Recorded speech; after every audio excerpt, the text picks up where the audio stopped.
मोर्चा खोल दिया। 100 से ज्यादा मिसाइलें दागी हैं।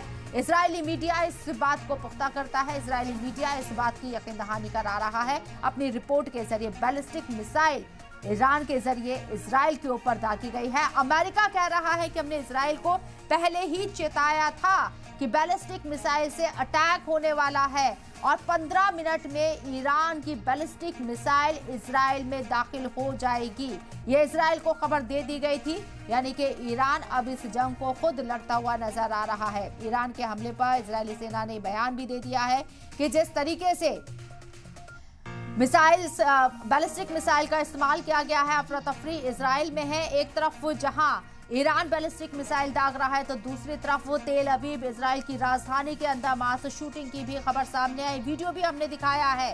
पूरी तरीके से इजराइल को घेरने की कोशिश। इजराइल में कई लोगों की मौत हो चुकी है मास शूटिंग में और कई लोग जख्मी बताए जा रहे हैं। सायरन लगातार इजराइल में बज रहे हैं। लोग बंकरों की तरफ भागते हुए नजर आ रहे हैं।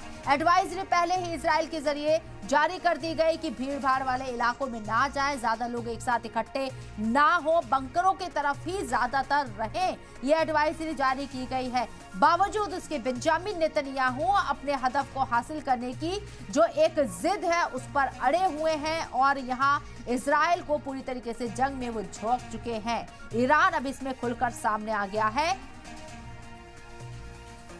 दूसरी तरफ वो आईडीएफ का कहना है कि ईरान के हमले का हम माकूल जवाब देंगे। ये भी खबरें सामने आ रही हैं।